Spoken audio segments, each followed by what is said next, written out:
Vous voulez savoir pourquoi je m'intéresse aux médailles, aux diplômes et à toutes ces récompenses? Ah, ben c'est parce qu'il faut rester fidèle à tout ça. Regardez bien la vidéo. Quand ma mère est décédée, le thanatologue m'a remis une petite boîte dans laquelle il y avait des médailles et toutes sortes d'autres petits objets qu'on n'enterre pas. Ça m'a fait bien réfléchir.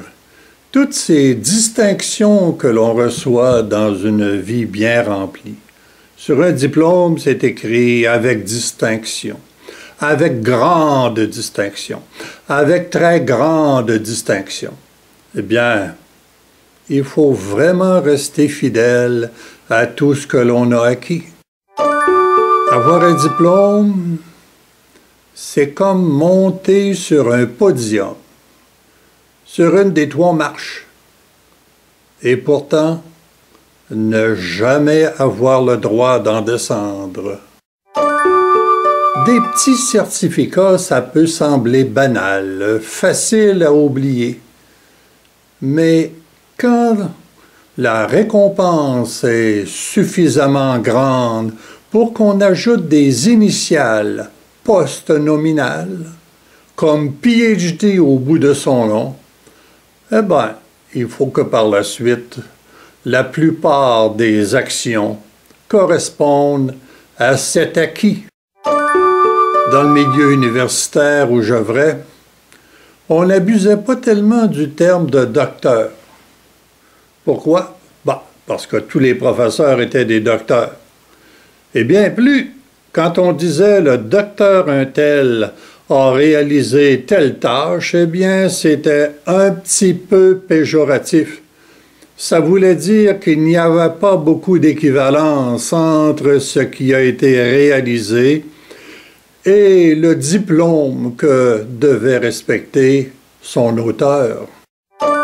On entend parler des récompenses, des médailles, des trophées que l'on reçoit parce qu'on a réalisé de grandes choses. Et on entend parfois aussi des gens qui disent « ces trophées-là, ces statuettes, ça ne change rien ». C'est pas si vrai que ça. Les statuettes, les trophées, elles vont nous dépasser. Elles vont demeurer. Nos œuvres nous dépassent, les récompenses, les trophées aussi. Respectons nos statuettes, soyons-en fiers. Une statuette que l'on reçoit, c'est comme une roue dentelée dans une horloge. On appelle ce mécanisme l'échappement.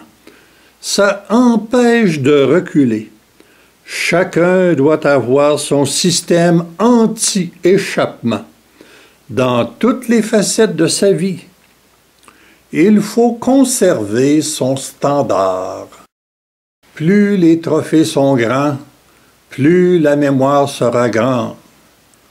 On va retrouver des rues, des parcs, des mausolées, des aéroports. Et quand c'est rendu là, eh bien, notre testament est là pour bien longtemps.